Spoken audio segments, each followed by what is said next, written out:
அஸ்ஸலாமு அலைக்கும் வரஹ்மத்துல்லாஹி வபரகாத்துஹு.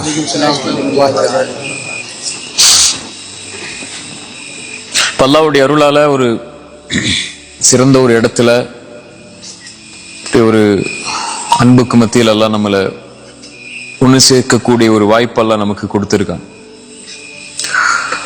இந்த வாழ்க்கை ரொம்ப சோதனைக்குள்ள, சிரமத்துக்குள்ள, அல்லது அல்லாஹ் இன்பங்களை கொண்டும் சிரமங்களை கொண்டும் கஷ்டங்களை கொண்டும் மாறி மாறி அல்லாஹ் சோதிக்கக்கூடிய ஒரு சிரமமான உலகம் தான் இது.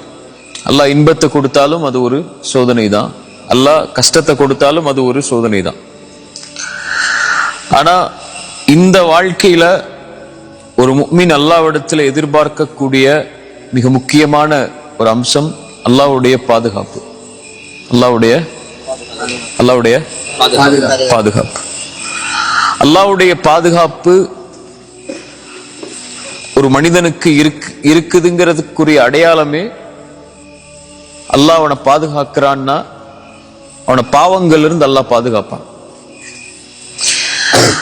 அல்லாஹ் ஒரு மனிதனை பாவம் செய்ய விடாம தடுக்கிறான்னாலே அவன் அல்லாஹ்வுடைய பாதுகாப்புல இருக்கிறான்னு அர்த்தம். ஒரு மனிதன் பாவம் செய்ய ஆரம்பிக்கிறான்னா அவன் அல்லாஹ்வுடைய பாதுகாப்பை விட்டு விலகுறான்னு அர்த்தம். புரியுதா நான் சொல்றது? ஒரு மனிதன் அல்லாஹ் பாதுகாக்கிறான்னா அவன் பாவம் செய்ய விடாம அல்லாஹ் பாதுகாக்கிறது தான் அல்லாஹ்வுடைய பாதுகாப்புடைய அடித்தளமே. அல்லாஹ்வுடைய பாதுகாப்பை விட்டு ஒரு மனிதன் விலகுறான்னா அவன் பாவத்தை செய்ய ஆரம்பிக்கிறான்னு அர்த்தம். உஹதுடைய களம், அல்லாஹ்வுடைய பாதுகாப்பு இறங்கிக்கிட்டே இருக்கு. மலக்குகள் அல்லாஹ்வுடைய தூதரோடும் ரசூலோடும் சேர்ந்து போர் செஞ்சுக்கிட்டே இருக்கிறாங்க. அல்லாஹ்வுடைய பாதுகாப்பு இருக்கு. சஹாபாக்கள்ல சிலர் உலகத்துடைய ஆசை கொண்டு கனிமத்துடைய பொருளை அல்லாஹ்வுடைய தூதருடைய கட்டளைக்கு மேல அல்லாஹ்வுடைய கட்டளைக்கு ஒரு விளக்கம், அல்லாஹ்வுடைய தூதருடைய கட்டளைக்கு ஒரு விளக்கம் கொடுத்து அந்த மலையிலிருந்து கீழே இறங்கின உடனேயே அந்த பாவத்துக்குள்ள சஹாபாக்கள்ல சிலர் ஈடுபட ஆரம்பிக்கும் போது அல்லாஹ் எதை நிறுத்திடுறான்? அல்லாஹ்வுடைய உதவியை விட அந்த போர்க்களத்துல தேவையானது அல்லாஹ்வுடைய பாதுகாப்பு. எதிரிகள்ட்ட இருந்து அல்லாஹ் பாதுகாக்கணும்ல, அப்பதான் உதவி கிடைக்கும். இப்ப அல்லாஹ் அந்த பாதுகாப்பை நிறுத்திடுறான். எதனால? சஹாபாக்களுடைய சிலருடைய செயல்பாடின் காரணமா. இதான் அடித்தளம். அல்லாஹ் ஒரு மனிதனை பாதுகாக்கிறான்னா அவனை பாவத்திலிருந்து அல்லாஹ் பாதுகாப்பான். அல்லாஹ் ஒரு மனிதனை பாதுகாக்கிறதுல இருந்து அல்லாஹ் விலகணும்னா அந்த மனிதன் பாவத்தை செய்ய தயாராகும். இன்னல்லாஹ யுதாஃபிஉ அனில்லதீன ஆமனு.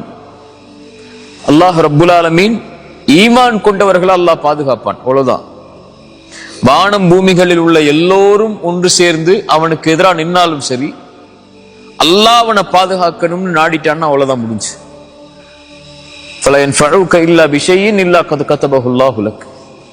மனிதர்கள் ஜின்கள் எல்லாரும் சேர்ந்து ஒரு மனிதனுக்கு நலவை செய்ய நாடினாலும் அல்லாஹ் நாடி இருந்தா மட்டும்தான் அதை செய்ய முடியும். அதான் நம்ம நம்பிக்கை. லா ஹவுல வலா குவத இல்லா பில்லாஹ். எந்த சக்தியும் இல்லை, எந்த ஆற்றலும் இல்லை அல்லாஹ் அதை நாடாமல், அல்லாஹ் விரும்பாமல். அல்லாஹ் என்ன பாதுகாக்காத வரைக்கும் எந்த பாதுகாப்பும் இல்லை. மனிதர்கள் ஜின்கள் எல்லாரும் ஒன்று சேர்ந்து உங்களுக்கு எதிராக மாறிவிட்டாலும் அல்லாஹ்வுடைய நாட்டம் இல்லை என்றால் எதுவும் செய்ய முடியாது. அதுதான் அல்லாஹ்வுடைய பாதுகாப்பு. ஒரு மனிதன் பாவத்தில் நுழையும் போது அந்த பாதுகாப்பிலிருந்து விலகுறான். எப்ப அந்த பாவத்தை விட்டு வெளியே வர்றானோ அப்ப அல்லாஹ்வுடைய பாதுகாப்பின் பக்கம் அவன் வர்றான். யூனுஸ் அலைஹிஸ்ஸலாம், மீன் வயிற்றுக்குள் இருந்தது யார்? யூனுஸ் அலைஹிஸ்ஸலாம். அவங்க ஒரு கட்டளையை மீறதுக்காக அல்லாஹ்வுடைய சோதனைக்கு உள்ளாக்கப்பட்டு ஒரு மீனுடைய வயிற்றுக்குள்ள அந்த இருள சிக்கி கொள்றாங்க. யாரும் இல்லைன்னு தெரிஞ்சிருச்சு அவங்களுக்கு. அவ்வளவுதான், இந்த இருளாயிடுச்சு நம்முடைய வாழ்க்கை. இனிமேல் வெளியேறணும்னு சொன்னா ஒருவனுடைய பாதுகாப்பு வந்தா மட்டும்தான் வெளியேற முடியும். அது எது கொண்டு வரும்? பாவ மன்னிப்பு கொண்டு வரும். உடனடியே அழைச்சாங்க, லா இலாஹ இல்லா அன்த சுப்ஹானக் இன்னி குன்து மினல் ஸாலிமீன். யா அல்லாஹ், வணக்கத்துக்குரியவன் நீ, உன்னை தவிர யாரும் இல்லை, நீ பரிசுத்தமானவன், நான் அநீதம் செய்தவர்களில் ஒருவன், யா அல்லாஹ் என்னை பாதுகாத்துக்கொள். அல்லாஹ் அவர்களை பாதுகாத்தான். மீனுடைய வயிற்றில் இருந்தாலும் அந்த மீனவர்களை, மீனுடைய தீண்டல் எதுவும் இல்லாமல் அல்லாஹ் அவர்களை பாதுகாத்து வெளியே கொண்டு வந்தார். ஒரு சிரமம், ஒரு கஷ்டம், ஒரு இன்னல், உங்களுடைய ஒரு சோதனை உங்களுடைய வாழ்க்கையில வருது, அது உங்களுடைய பாவங்களின் காரணமா வருது, அல்லாஹ்வுடைய பாதுகாப்புல இருந்து நீங்க நீங்கிறதா இருந்தாலும், யா அல்லாஹ் வெளியே வர்றேன்னு சொன்னா போதும், அல்லாஹ் உங்களை பாதுகாத்துக் கொள்வான். நபி யூனுஸை அல்லாஹ் பாதுகாத்ததன் போல் அல்லாஹ் நபித்தோழர்களை அல்லாஹ் உஹதுக்கு பிறகு அல்லாஹ் பாதுகாத்ததை போல், அல்லாஹ்வுடைய தூதரை அல்லாஹ் பாதுகாத்ததை போல், நபி மூசாவை அல்லாஹ் பாதுகாத்ததை போல், சரியா, நபி யூசுஃபை அல்லாஹ் பாதுகாத்ததை போல் அல்லாஹ் அவர்களை பாதுகாக்க வேண்டும் என்று நாடிவிட்டால் அல்லாஹ் ரப்புல் ஆலமீன் அவர்களை பாதுகாத்துக் கொள்வார். அல்லாஹ்வுடைய பாதுகாப்புல இருந்து யா அல்லாஹ் என்ன விலக்கிறாதங்கிற துஆவத்தை ரசூலுல்லாஹி ஸல்லல்லாஹு அலைஹி வஸல்லம் காலையிலேயும் மாலையிலேயும் ஓதுனாங்க. யா அல்லாஹ் மேலிருந்து பாதுகாத்துக்கொள், யா அல்லாஹ் கீழிருந்து பாதுகாத்துக்கொள், யா அல்லாஹ் என்னுடைய இடதுபுறத்தில் பாதுகாத்துக்கொள், யா அல்லாஹ் என்னுடைய வலதுபுறத்தில் பாதுகாத்துக்கொள், யா அல்லாஹ் என்னுடைய முன்னால் பாதுகாத்துக்கொள், யா அல்லாஹ் என்னுடைய பின்னால் பாதுகாத்துக்கொள். ரசூலுல்லாஹி ஸல்லல்லாஹு அலைஹி வஸல்லம் காலையில ஓதக்கூடிய துஆக்கள்ல மிக முக்கியமான துஆ அது. ஃபாத்திமா ரலியல்லாஹு அன்ஹா ஒரு சிரமத்தின் போது வரும்போது அல்லாஹ்வுடைய தூதர் ஸல்லல்லாஹு அலைஹி வஸல்லம் சொன்னாங்க, யா ஃபாத்திமா இந்த துஆவை காலையிலும் மாலையிலும் ஓது. யா ஹய்யு யா கய்யூம், உயிர் உள்ளவனே நிலையானவனே, அஸ்தகீது பிரஹ்மதிக், அஸ்தகீது பிரஹ்மதிக், உன் அருளை கொண்டு நான் பாதுகாப்பை தேடுகிறேன், பாவ மன்னிப்பை தேடுகிறேன், பாதுகாப்பை தேடுகிறேன். அஸ்தகீது பிரஹ்மதிக் அஸ்லிஹ் லீ ஷஅனி குல்லஹ், என்னுடைய முழுமை அனைத்தையும் சீராக்கி விடு. வலா தகில்னி இலா நஃப்ஸி தர்ஃபத ஐன். அல்லாஹ் அக்பர். என்னை என் கண் சிமிட்டும் நேரத்திற்கு கூட என்னிடத்தில் என்னை ஒப்படைத்து விடாதே. நான் என்ற ஒன்னும் இல்லையா அல்ல, நீ என்னை விட்டு விலகிட்டா என்ன செய்ய முடியும்? அந்த கண் சிமிட்ட நேரத்துல கூட என் கூட இருந்துரு. வலா தகில்னி இலா நஃப்ஸி தர்ஃபத ஐன். அந்த கண் சிமிட்டும் நேரத்தில் கூட அல்லாஹ் என்னை விட்டு விலகிறாத, எப்போதும் என்னோட இரு, எப்போதும் என்னோட இருந்து என்னை பாதுகாத்துக் கொண்டே இரு. இன்னல்லாஹ கரீபுன் முஜீப். சாலிஹ் அலைஹிஸ்ஸலாம் அல்லாஹ்வை பற்றி சொல்லும்போது சொன்னாங்க, அல்லாஹ் கரீப், அல்லாஹ் முஜீப். அல்லாஹ் உங்களுக்கு அருகாமையில் இருப்பவன், அல்லாஹ் உங்களுடைய அழைப்பிற்கு பதில் கொடுப்பவன். அல்லாஹ்வை எப்போ அருகாமையில் வச்சிருக்கோமோ அப்ப அல்லாஹ் அழைத்தால் பதில் அளிப்பான். அவ்வளவுதான். அல்லாஹ் அழைத்தால் பதில் அளிப்பான். வ இதா சஅலக இபாதி அன்னி ஃபஇன்னி கரீபுன். அல்லாஹ்வுடைய பெயர்கள் பண்புகள்ல ஒன்று அல்லாஹ் கரீப், அல்லாஹ் நெருக்கமானவன். நபியே, என்னுடைய அடியார்கள் என்னை பற்றி உம்மிடத்திலே கேட்டால் நபியே நீங்கள் சொல்லுங்கள், ஃபஇன்னி கரீபுன் உஜீபு தஅவத தாஇ இதா தஆன். அழைப்பவர் அழைத்தால், யார் அழைத்தால்னு நான் சொல்றேன் பின்னாடி, ஆனால் அழைப்பவர் அழைத்தால் அந்த அழைப்பிற்கு நான் பதில் கொடுப்பேன். ஃபலஸ்தஜீபு லீ வல்யுமினூ பி.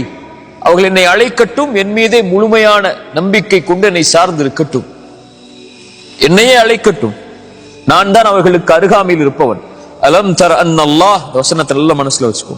அலம் தர அன்னல்லாஹ் யஅலமு மா ஃபிஸ் ஸமாவாதி வ மா ஃபில் அர்த். வானங்கள் பூமியில் நடக்கக்கூடிய அனைத்தும் அல்லாஹ்வுடைய அறிவில் உள்ளது. உங்க வாழ்க்கையில நடக்கக்கூடியது, நடந்தது, முன்னால் நடந்தது, பின்னால் நடக்க இருப்பது, உங்களுடைய கடைசி நிமிடத்தில் உங்களுடைய கண் மூடும் வரையில் உள்ள எல்லா செயலும் அல்லாஹ்வுக்கு தெரியும். அலம் யஅலம் அன்னல்லாஹ் யஅலமு மா ஃபிஸ் ஸமாவாதி வ மா ஃபில் அர்த். அல்லாஹ் உங்களுக்கு எல்லாவற்றையும் உங்களுடைய வாழ்க்கையில் அறிந்தவன். மா யகூனு மின் நஜ்வா ஸலாஸத்தின் இல்லா ஹுவ ராபிஉஹும் வலா ஹம்ஸத்தின் இல்லா ஹுவ சாதிஸுஹும் வலா அத்னா மின் தாலிக் வலா அக்ஸர் இல்லா ஹுவ மஅஹும் ஐனமா கானு. நீங்கள் 3 பேர் இருந்தால் 4ஆம் அவராக அல்லாஹ் இருக்கிறார். நீங்கள் 4 பேர் இருந்தால் 5ஆம் அவராக அல்லாஹ் இருக்கிறார். நீங்கள் குறைவாகவோ கூடுதலாகவோ எந்த எண்ணிக்கையில் உங்களோடு யார் இருந்தாலும் இல்லை என்றாலும் அல்லாஹ் இருக்கிறார். யாரோட அல்லாஹ் இருப்பார்? ரசூலுல்லாஹி ஸல்லல்லாஹு அலைஹி வஸல்லம் சொன்னாங்க, மன் ஆதாலி வலியன் ஃபக்கத் ஆதன்துஹு பில் ஹர்ப். யார் என் நேசனை புறக்கணிப்பாரோ அவருக்கு எதிராக நான் போரை பிரகடனம் செய்வேன். அவர் யார்? என்னை ஃபர்தான வணக்க வழிபாடுகளை கொண்டு என்னை நெருங்கிக் கொண்டே இருப்பார். அது மட்டுமல்லாமல் தொடர்ச்சியாக அதோடு சேர்த்து உபரியான வணக்க வழிபாடுகளையும் செய்து கொண்டே இருப்பார், நான் அவரை நேசிக்கும் வரை. நான் அவரை நேசிக்கும் வரை, என் நேசத்திற்காக அதை செய்து கொண்டே இருப்பார், நான் அவரை நேசிக்கும் வரை. நான் அவரை நேசித்து விட்டால் அவர் பார்க்கக்கூடிய பார்வையாகிறேன், அல்லாஹ் பாதுகாக்கிறான். அவன் நடக்கக்கூடிய காலாகிறேன், அல்லாஹ் பாதுகாக்கிறான். அவன் விரிக்கக்கூடிய கரமாகிறேன், அல்லாஹ் பாதுகாக்கிறான். வ இதா சஅலனி அவர் கேட்டால் லவ்தியன்ன, யார் கேட்டால்? அவன் கேட்டால். ஃபலஸ்தஜீபூலி, நபியே என் அடியார்கள் என்னை பற்றி கேட்டார்கள்.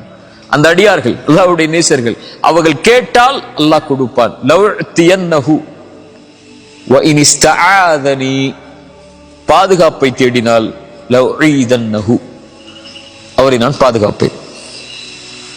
சுப்ஹானல்லாஹ். அல்லாஹ்விற்கு எதுவும் சிரமம் இல்லை, அல்லாஹ்வை எதுவும் தடுமாறச் செய்யாது. ஒரு இறை நம்பிக்கை கொண்ட அடியானுடைய உயிரை கைப்பற்றும் போதுதான் அல்லாஹ் தடுமாறுகிறான் என்று ஸல்லல்லாஹு அலைஹி வஸல்லம் சொன்னார். அவனுக்கு வரக்கூடிய அந்த வேதனை அல்லாஹ்வுடைய அல்லாஹ்வை தடுமாற வைக்கிறது. அல்லாஹ்வுக்கு தடுமாறக்கூடிய குணம் அல்ல, அந்த தடுமாற்றம் அல்லாஹ்வுடைய அன்புடைய வெளிப்பாடு. ரசூலுல்லாஹி ஸல்லல்லாஹு அலைஹி வஸல்லம் சொன்னாங்க, அல்லாஹ் அவரை பாதுகாப்பான். அல்லாஹ் ஹஃபீஸ், அல்லாஹ் பாதுகாப்பவன்.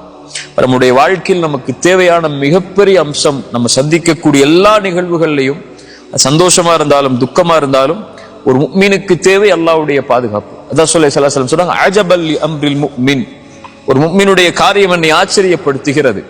அவனுக்கு ஏதாவது நலவு நடந்தால் அல்லாஹ்வை புகழ்கிறான், ஏதாவது சோதிக்கப்பட்டால் என்ன செய்கிறான்?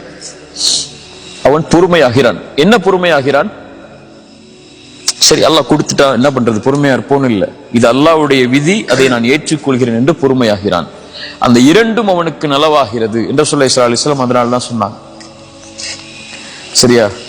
இந்த வாழ்க்கை நம்ம எதிர்நோக்கக்கூடிய காலம், நம்ம முன்னாடி இருக்கக்கூடிய இந்த வாழ்க்கை மிக சோதனைக்கும் சிரமங்களுக்கும் இன்னல்களுக்கும் எதிர்ப்புகளுக்கும் எல்லாவற்றுக்கும் உள்ளாகும்.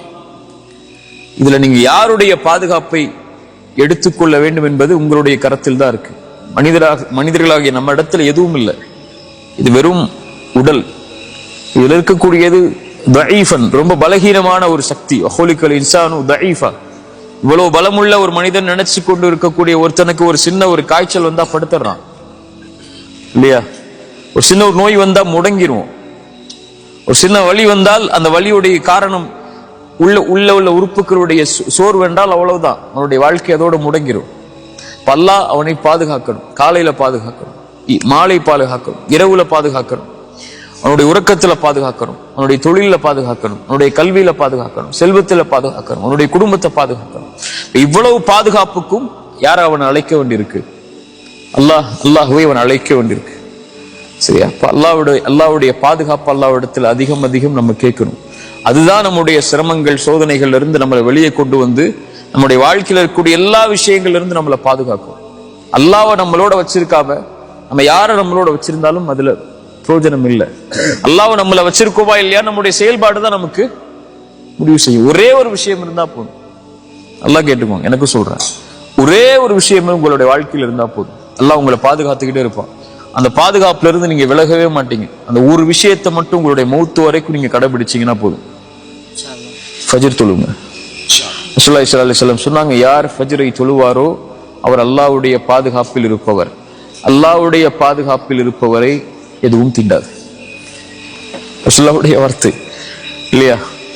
காலையில எழுந்து அவன் அல்லாஹ்வுக்காக என்ற காலத்தை அந்த குளிருள்ள நேரத்திலையும் வெளிச்சமில்லாத அந்த நேரத்திலையும் நடந்து போய் அல்லாஹ்வுக்காக நிறைவேற்றக்கூடியவருக்கு ரசூலுல்லாஹி ஸல்லல்லாஹு அலைஹி வஸல்லம் சொன்னாங்க, யார் இரவுடைய அந்த இருள்களில் நடந்து கொண்டு பள்ளியை நோக்கி சென்று தொழுகை நிறைவேற்றுவாரோ பின்னூரி தாம் யௌமல் கியாமா, மறுமையில் அவர் வெளிச்சத்தோடு வருவார். அல்லாஹ் அவரை பாதுகாக்கிறான். யார் ஃபஜ்ரை தொழுவாரோ அவரை அன்றைய தினம் முழுவதும் அவர் அல்லாஹ்வுடைய பாதுகாப்பில் இருப்பவர். அல்லாஹ்வுடைய பாதுகாப்பில் இருப்பவரை யாரும் எதுவும் அவரை செய்யாது. சோதனை வந்தா கூட அவருக்கு பெருசா தெரியாது. அந்த சோதனை அல்ஹம்துலில்லாஹ் அல்லாஹ் என்ன சோதிக்கிறான்னு நினைச்சிட்டு போயிடுவார். குறை சொல்ல மாட்டார், கை செய்தப்பட மாட்டார், என்னடா வாழ்க்கைன்னு சொல்ல மாட்டார். அல்லாஹ் என்ன சோதிக்கிறார் அப்படின்னு சொல்லி அவர் அல்லாஹ்வுடைய விஷயத்தை பொருந்திக் கொள்வார். அஜபல் லி அம்ரில் முஃமின், அவருக்கு அதுவும் நலவா இருக்கும். அல்லாஹ் அவருக்கு அவர் சந்திக்கக்கூடிய சோதனையை விட சிறந்த ஒன்றை அல்லாஹ் கொடுத்துருவான். அல்லாஹ்வுடைய பாதுகாப்புல இருக்கிறவருக்கு நலவு வந்தாலும் அல்ஹம்துலில்லாஹ் அல்லாஹ் என்னை பாதுகாத்து இதை கொடுத்திருக்கிறான்னு சொல்லுவான். சரியா? அல்லாஹ்வுடைய பாதுகாப்புங்கிறது மிக முக்கியமானது. அதான் எனக்கும் உங்களுக்கும் நான் சொல்றது, அல்லாஹ்வுடைய பாதுகாப்பை கேட்டுக்கிட்டே இருக்கணும். அல்லாஹ்ட்ட யா அல்லாஹ் என்னை பாதுகாத்துரு. ரசூலுல்லாஹி ஸல்லல்லாஹு அலைஹி வஸல்லம் ஃபாத்திமா அவங்களுக்கு சொன்ன துஆ தான், மறுபடியும் சொல்றேன், யா அல்லாஹ் என்னை விட்டுறாத, என்னுடைய இடத்துல என்னை விட்டுட்டு போயிடாத யா அல்லாஹ், என் கண் சிமிட்டுற நேரத்துல கூட நான் விட்டுறாத, என் கூடவே இரு அப்படின்னு அல்லாஹ்விடத்துல கேட்டுக்கிட்டே இருக்கணும். அல்லாஹ் நம்மளை பாதுகாத்தான்னா நம்ம இந்த உலக வாழ்வு முழுவதும் பாதுகாக்கப்படுவோம். அல்லாஹ் நம்மளை பாதுகாத்தானா நம்முடைய மரண நேரம் பாதுகாக்கப்படும். அல்லாஹ் நம்மளை பாதுகாத்தானா கபருடைய அந்த நிலைமை பாதுகாக்கப்படும். அல்லாஹ் நம்மளை பாதுகாத்தானா மஹ்ஷர்ல எழுப்பப்படும் போது பாதுகாக்கப்படுவோம். அல்லாஹ் நம்மளை பாதுகாத்தானா அல்லாஹ் அரிசியுடைய நிழல்ல நம்மளை பாதுகாப்பான். அல்லாஹ் நம்மளை பாதுகாத்தானா அருமையுடைய விசாரணையில அல்லாஹ் பாதுகாப்பான். அல்லாஹ் நம்மளை பாதுகாத்தானா சிராத்துடைய பாலத்தில் அல்லாஹ் பாதுகாப்பான். அல்லாஹ் நம்மளை பாதுகாத்தானா சொர்க்கம் வரைக்கும் அல்லாஹ் நம்மளை பாதுகாத்து கொண்டு போயிடுவான். இதான் உன் இடம்னு சொல்லி அல்லாஹ் நம்மளை பாதுகாக்காமல் விட்டான்னா உலகமே ஒன்று சேர்ந்து நம்மளை பாதுகாக்க நினைச்சாலும், நமக்கு உறுதுணையா நிக்க நினைச்சாலும், நமக்கு நலவு செய்ய நினைச்சாலும் நடக்காது. சரியா? அதனால இதைத்தான் நம்முடைய வாழ்க்கையுடைய அடிப்படையா வச்சு நம்முடைய எல்லா செயல்பாடுகளையும் நம்ம அமைச்சு கொள்ளணும். அல்லாஹ் ரொம்ப நெருக்கமா வச்சிருக்கணும். அல்லாஹ்வுடைய அந்த பலம், அல்லாஹ்வுடைய அந்த பாதுகாப்பு, அல்லாஹ்வுடைய அந்த சக்தி அசைக்க முடியாத ஒண்ணு. அந்த உணர்ந்துட்டோம்னு சொன்னா, அது மேல நம்ம அதை சார்ந்து இருந்துட்டோம்னு சொன்னா, அது மேல நம்பிக்கை வச்சிட்டோம்னு சொன்னா அவ்வளவுதான். மூசாவுக்கு ஒரு கைத்தடி தான், யூனுஸுக்கு ஒரு பிரார்த்தனை தான், நூஹ் அலைஹிஸ்ஸலாமுக்கு ஒரு மழை தான். சரியா? ஈசாவுக்கு அந்த சோதனையிலிருந்து அவங்க தங்களை பாதுகாக்க நினைச்ச பிரார்த்தனை தான். ரசூலுல்லாஹ்வுடைய ஒவ்வொரு நிலைமையும் நம்முடைய வாழ்க்கை ரசூலுல்லாஹ்வுடைய சீரால அல்லாஹ் அவர்களை பாதுகாத்த நிகழ்வுகள், அல்லாஹ் அவர்களை அழைத்த காரணத்தால் தான். புரியுதா? அல்லாஹ் ஹஃபீத், அல்லாஹ் பாதுகாப்பவன். அல்லாஹ் கரீப், அல்லாஹ் நம்மளோட நெருக்கமா இருக்கிறவன். அல்லாஹ் முஜீப், நம்ம பாதுகாப்புல இருக்கக்கூடியவர்கள் அழைத்தால் அல்லாஹ் பதில் அளிக்கக்கூடியவன். அல்லாஹ் பாதுகாக்கக்கூடியவன்.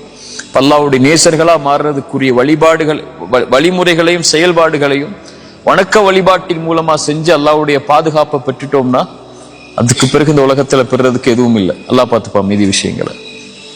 சரியா? ஜஸாக்கமுல்லாஹ் கைர்.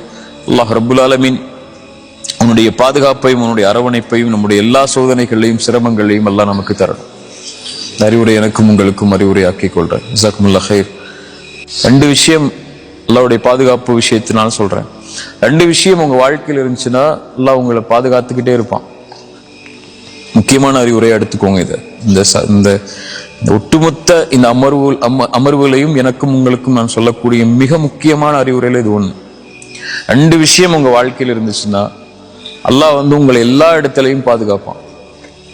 1, குர்ஆனை காலையிலையும் மாலையிலையும் ஓதுங்க. ஒரு பக்கமாவது 5 ஆயத்தாவது குர்ஆனை திறந்து, மொழியாக்கம் தெரியலனாலும் கூட பிரச்சனை இல்லை, குர்ஆனை திறந்து காலையில ஒரு 2 நிமிஷம் ஒதுக்கி ஒரு 5 ஆயத்தை ஓதுங்க.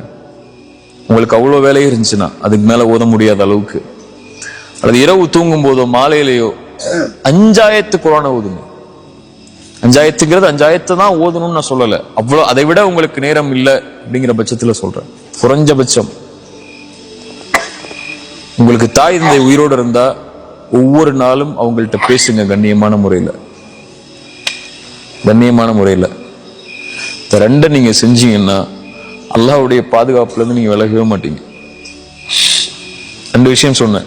முதல் விஷயம், குர்ஆனை காலையிலையும் மாலையிலையும் குறைஞ்சபட்சம், அல்லது மாலையிலானா கூட பரவாயில்ல, ஒரு நாளைக்கு ஒரு முறை, அந்த நாள் உங்களுக்கு இருக்கக்கூடாது குர்ஆனை தொடாத நாள் அப்படின்னு உங்க வாழ்க்கையில இனிமேல் அந்த ஒரு நீங்க மனப்பாடம் பண்ணி வச்ச அதை ஓதுற அப்படின்னு இல்லை, குர்ஆனை திறந்து அதை ஓபன் பண்ணி அதை ஓதுற பழக்கத்தை கொண்டு வாங்க. ஒரு நாளைக்கு ஒரு நாள் அந்த புக்கை நெருக்கமாக்குங்க.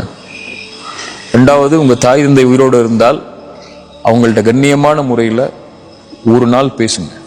அந்த நாள் அவர்கள் இல்லாத நாள் அவங்க வாழ்க்கையில் இருக்கக்கூடாது.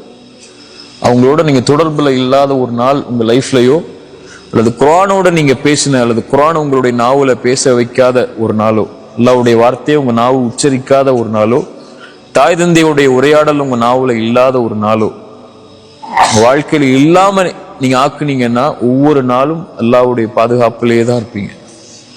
இந்த 2ஐ விட ஒரு பெரிய அமல் எனக்கு தெரியல. சஹாபாக்களுடைய கருத்துக்களை வச்சு, ரசூலுல்லாஹ்வுடைய ஹதீஸை வச்சு சொல்றேன். அல்லாஹ்விடத்துல ஒரு அடியானுடைய பாதுகாப்பை கொண்டு வர்றதுக்கு, அல்லாஹ் அவனை நெருக்கமாக்குறதுக்கு, அல்லாஹ்வுடைய பார்வையில ஒரு அடியான் ஆகிறதுக்கு